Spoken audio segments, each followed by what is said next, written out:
নমস্কার সবাইকে, আমি মুন। আপনারা শুনছেন আমৃত্য ভালোবাসি তোকে। লিখেছেন সালমা চৌধুরী। পর্ব 18। বেশ খানিকটা সময় মেঘ নিস্তব্ধ হয়ে বসে রইল।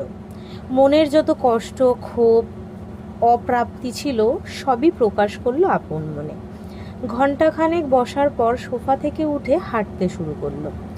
একপাশে রেলিং ধরে দাঁড়িয়ে আপন মনে গুনগুন করে গান গাইছে। আমি কি তোমায় খুব বিরক্ত করছি, বলে দিতে পারো তা আমায়।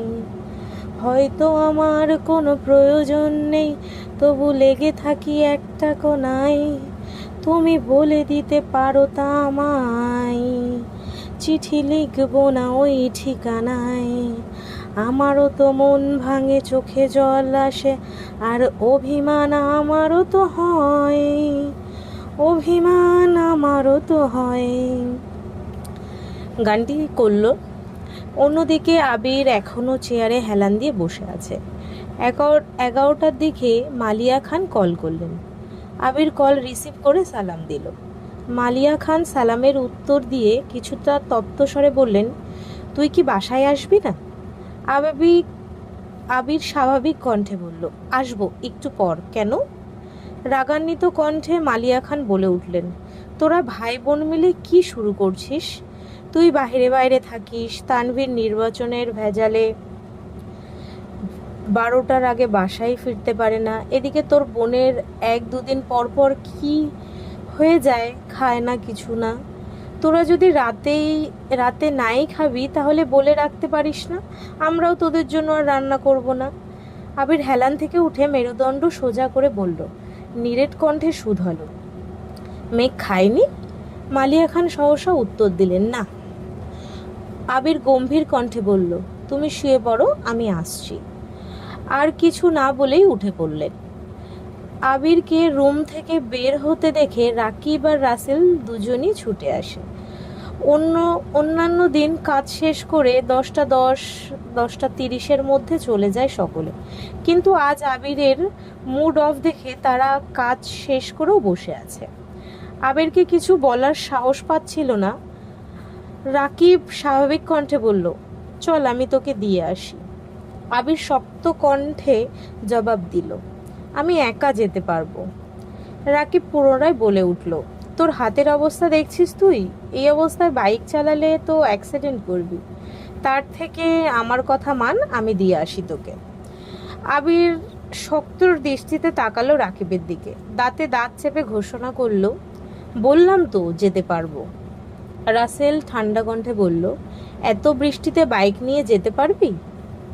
আবির আর কিছুই বলল না, বড় বড় পা ফেলে অফিস থেকে বেরিয়ে গেল। টানা 2 ঘন্টার উপরে ভারী বর্ষণ হচ্ছে, যার ফলে ঢাকার রাস্তাঘাটে পানি জমে একাকার অবস্থা। মাথায় হেলমেট পর্যন্ত নেই, চোখ মেলে দেখার অবস্থা নেই, তবুও বাইক থামছে না 1 সেকেন্ডের জন্য। বৃষ্টির পানি এতটাই ঠান্ডা, মনে হচ্ছে ফ্রিজ থেকে বের করে বরফের পানি ঢালছে কেউ। আপাতমস্তক ভিজিয়ে বাড়িতে ঢুকলো আবির। ড্রয়িং রুমে কেউ নেই। সিঁড়ি দিয়ে উঠে সোজা নিজের রুমের দিকে হাঁটে। 5 মিনিটে ফ্রেশ হয়ে একটা ধূসর রঙের টি শার্ট আর ট্রাউজার পরে রুম থেকে বের হয়। সঙ্গে সঙ্গে হাঁটা দেয় মেঘের রুমের দিকে। মেঘের দরজার সামনে এসেই বাম হাতে দরজা ধাক্কা দিল। অনবরত ঘুষির কারণে ডান হাতে তেমন শক্তি পাচ্ছে না। তারপর আবার হাতের উপর জোর দিয়ে বাইক চালিয়ে এসেছে। দরজা খুলতেই চোখ পড়ে ফাঁকা বিছানায়। কেন জানি বুকটা ছ্যাদ করে উঠল। ভেতরের দিকে দেখার চেষ্টা করলো, টেবিলের উপর ফোন ল্যাপটপ পড়ে আছে, কিন্তু অষ্টাদশী কোথাও নেই। আবির রুমে ঢুকে বারান্দা সহ সব জায়গা খুঁজলো, কোথাও নেই। রুম থেকে বেরিয়ে সারা বাড়িতে চক্কর দিল, তবে কোথাও মেঘকে পেল না। মিমের রুমের সামনে দাঁড়িয়ে আস্তে করে ডাকলো। সঙ্গে সঙ্গে মিম দরজা খুলল। একগাল হেসে বলল, ভাইয়া কিছু বলবেন? আবির উদ্বিগ্ন কণ্ঠে শুধালো, মেঘ কোথায়? মিম স্বাভাবিকভাবেই উত্তর দিল, আপু তো রুমেই। সেই যে খাবে না বলে রুমে গেল, আর তো বেরই হতে দেখিনি। আবিরের চোখে মুখে চিন্তার ছাপ পড়ল। গম্ভীর কণ্ঠে শুধালো, বলল, ঠিক আছে। আবির আবারও মেঘের রুমে গেল। সব জায়গায় পুনরায় দেখলো, কোথাও নেই। মাথা গরম হয়ে যাচ্ছে আবিরের। চোখে মুখে উদ্বেগের মাত্রা বাড়ছে। রুম থেকে বের হয়ে নিজের রুমের দিকে যাচ্ছে। ফোন রেখে এসেছে নিজের রুমে। হঠাৎ চোখে পড়ে সিঁড়ির দিকে। মনের অজান্তেই বলে ওঠে, ও ছাদে যায়নি তো? কোনো কিছু না ভেবেই ছুটে যায় ছাদের দিকে। ছাদের দরজা বাতাসে একবার খুলছে, একবার বন্ধ হচ্ছে। আবির দরজা ধাক্কা দিয়ে ঘাড় ডানে বামে ঘুরিয়ে ছাদ দেখার চেষ্টা করছে। ভারী বর্ষণের ফলে ছাদেও পানি জমে আছে অনেকটা। পাইপ দিয়ে গড়িয়ে যেন কুলাতে পড়ছে না, সাথে বৃষ্টির ছিটে ফোঁটা পড়ছে আবিরের শরীরে। কোথাও কাউকে চোখে পড়ছে না। আবির বৃষ্টির মধ্যে পা বাড়ালো ছাদে। কিছুক্ষণ পর বিদ্যুৎ চমকাচ্ছে। আবির ছাদের চারপাশে দেখছে ঘুরে ফিরে। হঠাৎ বিদ্যুৎ চমকানোতে আবিরের দৃষ্টি পড়ে রেলিং ঘেঁষে ছাদের ফ্লোরে। পড়ে আছে অষ্টাদশী। ছাদের সাইড দিয়ে যাওয়া পাইপের উপরে পড়ে আছে। মাথা শরীরের বাকি অংশ ছাদের ফ্লোরে জমা পানির মধ্যে পড়ে আছে। আবির অকস্মাৎ চিৎকার দিয়ে উঠল, মেঘ! এক মুহূর্তে দৌড়ে গেল মেঘের কাছে। অজ্ঞান হয়ে পড়ে আছে আবিরের প্রণয়িনী। আবিরের হাত কাঁপছে, তবুও জাপটে ধরল মেঘের পিঠ বরাবর। সহসা অষ্টাদশীর ঘাড় থেকে মাথা পর্যন্ত আঁকড়ে ধরল নিজের প্রশস্ত বুকে। মেঘের শরীর বরফের ন্যায় শীতল হয়ে আছে, শুধু মাথাটা একটু একটু গরম। আবির কয়েকবার আকুল স্বরে মেঘকে ডাকলো, কিন্তু মেঘ নিস্তেজ হয়ে পড়ে আছে। মেঘের এই অবস্থা দেখে আবিরের সমগ্র পৃথিবী ঘুরছে। বৃষ্টির পানি বরাবরই মানুষের উপকারে আসে। সাধারণত বৃষ্টিতে ভিজলে কেউ বেহুশ হয় না, তবে যদি সেই মানুষটা অতিরিক্ত চিন্তা বা মানসিক চাপে থাকে, তবে শরীরের তাপমাত্রা কমে একটা সময় অজ্ঞান হয়ে যেতে পারে। মেঘের ক্ষেত্রে ঠিক এই ঘটনাই ঘটেছে। এক আকাশ অভিমান জমেছিল মনে, তার প্রতিফলন ঘটল এইভাবে। আবির সহসা দু হাতে কোলে তুলে নিল মেঘকে। সিঁড়ি দিয়ে হাঁটছে ঠিকই, কিন্তু দৃষ্টি তার অষ্টাদশীর মলিন মুখের পানে। আবিরের চোখ বেয়ে দুফোঁটা অশ্রু গড়িয়ে পড়ল অষ্টাদশীর গালে। দুজনের শরীর বেয়ে অঝরে পানি ঝরছে। দীর্ঘ পা ফেলে করিডোর দিয়ে হেঁটে মেঘের রুমে ঢুকল। ফ্লোরে বিছানার সাথে হেলান দিয়ে মেঘকে বসিয়ে দিল।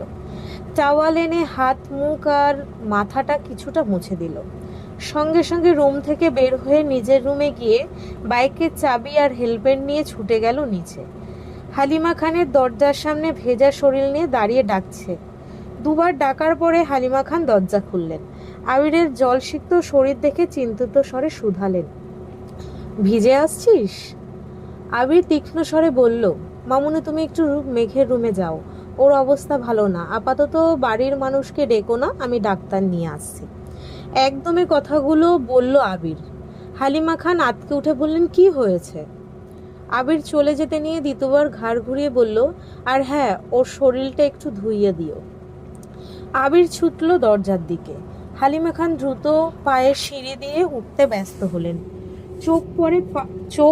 চোখে পড়ে তার পানি টলমল করছে। একমাত্র মেয়ে বলে কথা। মেয়ের মুখ গোমরা থাকলেই যেখানে চিন্তায় পড়ে যান হালিমা খান, সেখানে মেয়ে অসুস্থ মানে হালিমা খানের মাথায় আকাশ ভেঙে পড়া। 20 মিনিটের মধ্যে আবির ডাক্তার নিয়ে চলে আসছে। ডাক্তারকে রেনকোট দিয়েছে ঠিকই, কিন্তু আবিরের সর্বাঙ্গ ভেজা। মেঘের রুমের সামনে দাঁড়িয়ে গলা খাকারি দিয়ে আবির নরম স্বরে বলল, আসবো? হালিমা খান কাঁদো কাঁদো কণ্ঠ বললেন, আয়। আবির ঢুকলো। আবিরের পেছনে ডাক্তার ও মেঘের রুমে ঢুকলো। আবিরের গা থেকে পানি পড়ছে ফ্লোরে, কিন্তু সেদিকে তার ভ্রুক্ষেপ নেই। তার দৃষ্টি অষ্টাদশীর মুখের পানে। ডাক্তার 10 সেকেন্ড মেঘকে দেখলো কিনা আবির উদ্বিগ্ন কণ্ঠে শুধালো, ওর কিছু হবে না তো? ডাক্তার স্বাভাবিক কণ্ঠে বললেন, তেমন কোনো সমস্যা নেই, বেশিক্ষণ বৃষ্টিতে ভিজেছে মনে হয়। তাছাড়া হয়তো কোনো মানসিক চাপে আছে, তার জন্য এমনটা হয়েছে। কিছুক্ষণের মধ্যেই জ্ঞান ফিরে আসবে। আমি কিছু মেডিসিন লিখে দিচ্ছি, জ্ঞান ফিরলে খাইয়ে দিও। যদি জ্ঞান না ফেরে তাহলে পরবর্তীতে জানিও, একটা সেলাইন করতে হবে। জ্ঞান ফিরলেও কিছুদিন একটু রেস্টে রাখবা, কোনো প্রকার মানসিক চাপ দিও না। ডাক্তার প্রেসক্রিপশন লিখে আবিরের হাতে দিল। আবির ওষুধগুলোর নাম পড়ে টেবিলের উপর প্রেসক্রিপশন রেখে ডাক্তারকে নিয়ে বেরিয়ে গেল। ভেজা শরীরে পুনরায় বাইক দিয়ে ডাক্তারকে বাড়িতে পৌঁছে দিয়ে ঔষধগুলো কিনে নিয়ে আসলো। নিজের রুমে গিয়ে 1 মিনিটের ড্রেস পাল্টে শুকনো কাপড় পরে মেঘের রুমে আসছে। মেঘ তখনও অজ্ঞান অবস্থায় শুয়ে আছে। হালিমা খান মেঘের হাতে পায়ে তেল মালিশ করে দিচ্ছেন, কান্না করছেন আর বারবার মেঘকে ডাকছেন। মেঘের মাথার নিচে একটা টাওয়াল দিয়ে রেখেছেন। আবির ওষুধগুলো টেবিলের উপর রেখে মেঘের ওয়ার্ড্রপের একটা ড্রয়ার খুলল। ওটাতে জামা কাপড়। দ্বিতীয় ড্রয়ার খুলতেই চোখে পড়ল সকল ইলেকট্রনিক জিনিসপত্র। সেখান থেকে হেয়ার ড্রায়ার বের করে নিল আবির। মেঘের কাছে দাঁড়িয়ে হালিমা খানকে বললেন, মামুনি তুমি ওকে একটু ধরে বসো। আবির নিজেই হেয়ার ড্রায়ার ঘুরিয়ে ঘুরিয়ে চুল শুকাচ্ছে মেঘের। কোমর ছাড়ানো চুলগুলো ভাগ ভাগ করে শুকাতে কিছুটা সময় লাগলো। পুনরায় মেঘকে শুয়ে হাতে পায়ে তেল মালিশ করতে লাগলো দুজনে। হালিমা খান আবিরকে শীতল কণ্ঠে বললেন, বাবা তুই একটু বস, আমি তোর চাচ্চুকে বলে আসি। মাঝরাতে ঘুম ভাঙলে তো উনি আবার চিন্তায় পড়ে যাবেন। আবির গম্ভীর কণ্ঠে বললেন, মেঘের এই অবস্থার কথা বলো না, শুধু শুধু চিন্তা করে শরীর খারাপ হবে। হালিমা খান ঠিক আছে বলে চলে গেলেন। হালিমা খান রুম থেকে বেরিয়ে যেতেই আবির মেঘের স্বর্ণিকণ্ঠে বসল। মেঘের বাম হাত আবিরের বুকের সাথে মিশিয়ে উষ্ট এগিয়ে নিল মেঘের কানের কাছে। গুনগুন করে বলল, मैं सिर्फ तेरा रहूंगा, तुझे ही वादा है मेरा, तू मांग ले मुस्कुरा के, मेरा प्यार हाक है तेरा। যাই হোক, এখানে একটা গান ছিল, আমি কবিতা বানিয়ে ফেলেছি, তোমরা একটু অ্যাডজাস্ট করে নিও। তারপর অষ্টাদশীর কপালে আলতোভাবে একটা চুমু দিয়েই বিছানা থেকে উঠে পড়ল। চেয়ার টেনে বসলো বিছানার পাশে। তারপর হাতে তেল নিয়ে মালিশ করতে লাগলো মেঘের হাতে। কিছুক্ষণের মধ্যেই হালিমা খান ফিরে আসছেন। হালিমা খানও মেয়ের ডান হাতে দু পায়ে মালিশ করে দিচ্ছেন আর একটু পরপর মেঘকে ডাকছেন। বেশ কিছুক্ষণ পর মেঘের জ্ঞান ফিরেছে। সঙ্গে সঙ্গে আবির মেঘের হাত ছেড়ে দিয়েছে। হালিমা খান কান্না করতে করতে মেঘকে ডাকছে, মেঘ, এই মেঘ, কি হয়েছে তোর? মেঘ কয়েকবার পিটপিট করে চাইলো মায়ের দিকে। বুঝে উঠতে পারছে না তার সাথে এতক্ষণ কি ঘটেছে। মায়ের প্রশ্নের উত্তর দেওয়ার মতো শক্তি তার নেই। চোখ ঘুরিয়ে নিজের অস্তিত্ব বোঝার চেষ্টা করছে।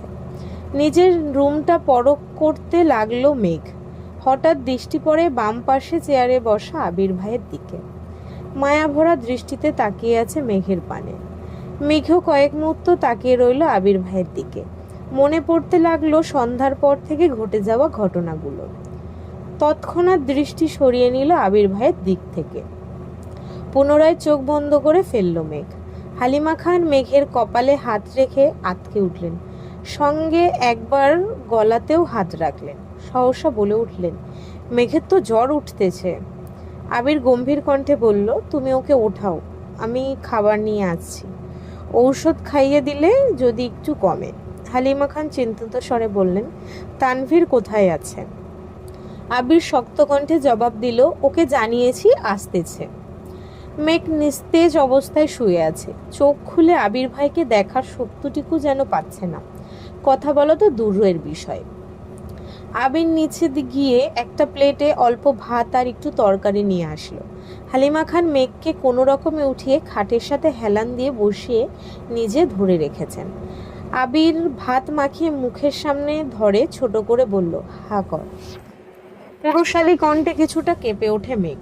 তৎক্ষণাৎ ছোট করে হা করল। আবির ভাই অষ্টাদশীকে নিজের হাতে খাইতে দিচ্ছে, কিন্তু অষ্টাদশীর মনের ভেতর আনন্দ নেই, নেই কোনো উত্তেজনা। যেই আবির ভাই তার মনের ভিতর সারাক্ষণ এক্কা দোক্কা খেলতো, সেই আবির ভাইকে চোখ মেলে দেখার সাধ্য তার হচ্ছে না। কয়েক লোকমা ভাত কোনো রকমে গিলল। পরের বার দিতে গেলে আস্তে করে বামে ডানে ঘাড় ঘোরালো। আবিরও বুঝতে পারলো মেঘের অভিব্যক্তি। জোর করলো না আর। হাত ধুয়ে নিজের হাতেই মেঘের মুখ মুছে দিল। তারপর ঔষধ খাইয়ে একবার মেঘের কপালে হাত রাখলো। জ্বরের মাত্রা বাড়ছে। আবির শীতল কণ্ঠে বলল, মামুনি তুমি থাকো ওর কাছে, কোনো সমস্যা হলে আমায় ডেকো, আমি সজাগ আছি। আবির প্লেট হাতে নিয়ে চুপচাপ বেরিয়ে গেল রুম থেকে। 10-15 মিনিট পর তানভীর দৌড়ে বাড়িতে ঢোকে। এমপির গাড়ি করে ড্রাইভার এসে দিয়ে গেছে তানভীরকে। মেঘের রুমে গিয়ে কোমল কণ্ঠে মাকে শুধালো, কি হয়েছে মেঘের? মেঘের পাশে বসে কপালে হাত রাখলো। থার্মোমিটার এনে জ্বর মাপলো, 100°C প্লাস তাপমাত্রা। মেঘ জ্বরে কাঁপতেছে। তানভীর ছুটে গিয়ে নিজের রুমের ক্যাবিনেট থেকে আর একটা কম্বল এনে বোনের গায়ে জড়িয়ে দিল। তারপর একটা ছোট রুমাল ভিজে কিছুক্ষণ জলপট্টি দিল। হালিমা খান এখনো ফুপিয়ে ফুপিয়ে কাঁদছেন। তানভীর মায়ের দিকে চেয়ে মোলায়েম কণ্ঠে বলল, ডাক্তার কি বলেছে?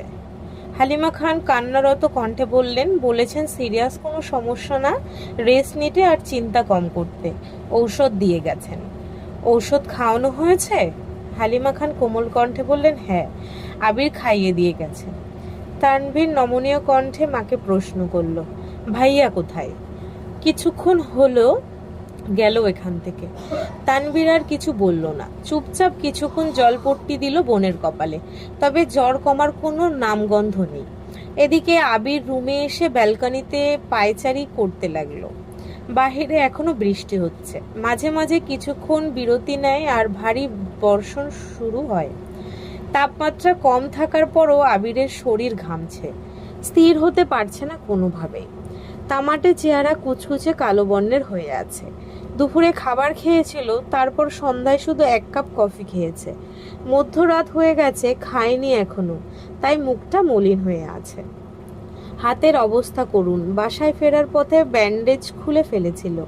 বৃষ্টির পানিতে কাটা অংশগুলো ফ্যাকাশে হয়ে গেছে। কিছুক্ষণ পর আবির বড় বড় পা ফেলে ছাদে চলে গেল। সম্পূর্ণ শরীর ভিজতে বেশি সময় লাগলো না। ছাদের কর্নার থেকে সিঙ্গেল সোফা টেনে মাঝ বরাবর রেখে সেখানে বসে পড়ল। অসম দূরত্বে চেয়ে থাকে অনেকটা সময় ধরে। পরপর চোখ বন্ধ করে শ্বাস টেনে নিজেকে প্রশ্ন করল, আমি কি এখন ফিরে ভুল করে ফেললাম? আবিরের মনে পড়ছে পুরনো স্মৃতি। এক প্রণয়নীর 2 বছরের নীরবতা কুড়ে কুড়ে খাচ্ছিল তাকে। প্রিয় মানুষের উপস্থিতি যেমন বক্ষ স্পন্দন বাড়াতে সক্ষম, তার থেকেও বেশি কষ্টদায়ক নিজের প্রেয়সীকে গুরুগম্ভীর থাকতে দেখা, আর যার কারণ সে নিজেই। একটা সামান্য ভুলের কারণে গত 2টি বছরে প্রেয়সী তার চোখে চোখ রাখেনি, এক টেবিলে একসাথে খেতেও বসেনি, মুখ ফুটে একটা কথা পর্যন্ত বলেনি। এর বেশি সহ্য করার ক্ষমতা একটা 18 বছর যুবকের পক্ষে কখনোই সম্ভব ছিল না। প্রেয়সীর প্রতি অনুভূতি তার অতলস্পর্শী, বিশালতার সমুদ্রের ন্যায়, যা কখনো পরিমাণ করা সম্ভব না। যখন তার সহ্যের সীমা শেষ হতে চলল, তখন তার সামনে 2টি রাস্তা ভেসে উঠছিল। এক স্কলারশিপে বিদেশ যাওয়ার, দ্বিতীয় হলো ঢাকা ভার্সিটিতে পড়াশোনা। আবির বাড়ির প্রতিটা সদস্য থেকে মতামত নিয়েছিল সেদিন। এমনকি তার হৃদয় হরিণীর কাছেও সেদিন আকুল মিনতি করে জিজ্ঞেস করেছিল সে কি চায়। ছোট হৃদয় হরিণীর অভিমানের মাত্রা এতটাই তীব্র ছিল যে সেদিন আবিরের চোখে চোখ রাখেনি, আবিরের কোনো কথার উত্তর দেয়নি। 2 বছর যে ললনার অভিমান ভাঙাতে অক্ষম, সেই ললনার অভিমান কয়েক মাসে ভাঙানো সম্ভব ছিল না। তারপরও আবির শেষবার যাওয়ার আগে অভিভূতের ন্যায় নিষ্পলক ছিল তার সেই ললনার দিকে। যদি একবার বলতো, ভাইয়া তুমি যেও না। কিন্তু না, শেষ দিনও মুখ ফুটে কিছু বলেনি তার প্রেয়সী। আবির পাড়ি জামালো ভিনদেশে। পার্থিব জগতের মাঝে অপার্থিব সৌন্দর্যের অধিকারী তার সেই ছোট ললনাকে ফেলে চলে গিয়েছিল বহু দূরে। আজকের পর্ব এই অবধি। যদি সবার ভালো লাগে সবাই লাইক কমেন্ট শেয়ার করো, আর যদি ইউটিউব থেকে দেখছো তো সাবস্ক্রাইব করে দিও, আর যদি ফেসবুক থেকে শুনছো তো পেজটাকে ফলো করো, আর পেজটাকে আরও ভিডিও পেতে সবাই ফলো রেখো। আজ আসছি, ধন্যবাদ সবাইকে।